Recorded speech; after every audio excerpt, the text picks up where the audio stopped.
ஏன் முதலாளி, திடீர்னு ஒரு பொண்ணு இந்த வீட்டுக்குள்ள புகுந்து இந்த வீட்டுக்கு நான் தான் சொந்தக்காரன்னு சொல்லுது. அதை கேட்டுட்டு நீங்க பொத்திக்கிட்டு இருக்கீங்க. உண்மையில சொல்லுங்க, இந்த வீடு யாரு? சொன்னா தீர்த்த போறியா? என்னால முடிஞ்சதை செய்யறேன், சொல்லுங்க.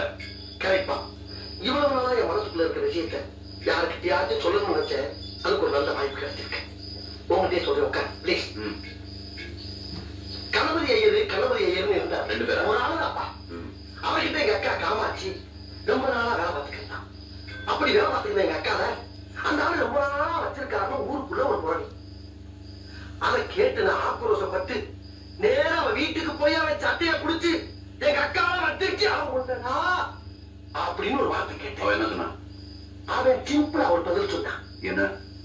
உங்க அக்காவை நான் வச்சுக்கிறேன், என் பேக்கரியை வேணா நீ வச்சுக்க. அதுக்கு நீ என்ன சொன்ன? பட் அந்த டீலிங் எனக்கு ரொம்ப பிடிச்சிருந்துச்சு, ஒத்துக்கிட்டேன். என்னாச்சு? இல்ல நீ ஏன் இவ்வளவு சொல்ல வர ஒத்துக்கிறேன். ஆனா எங்க அக்கா அப்படி இல்ல.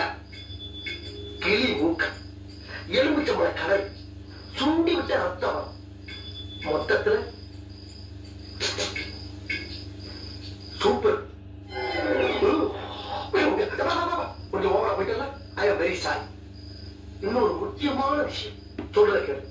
25 வருஷமா என் மனசுக்குள்ள பூர்த்தி வச்சிருந்த என் குடும்ப ரகசியத்தை உன்கிட்ட சொல்லியிருக்கேன். இது நமக்குள்ளதான் இருக்கணும். கருகிறதும் வெளியே கசியா கூட முதலாளியை நீ உசுரோட பார்க்க முடியாது. நான் போய் படுக்கிறேன். இங்கே படு.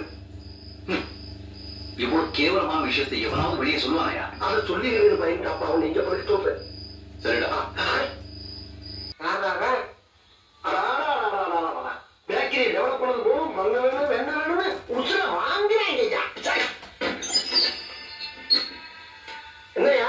ஏன் ஒன்றரை மேட்ரு பேசுறேன். என்ன மேட்ரு? உங்க அக்கால ஐயர் அனுப்பிட்டு நீ பேக்கரி ஆகிருக்கியா? ராத்திரி கூட நம்ம கூட இருந்தான். அதுக்குள்ள இந்த நியூஸ் எப்படி வெளியே போச்சு? உண்டா இல்லைன்னு சொல்லி எனக்கு 1000 வேலை இருக்கலாம்.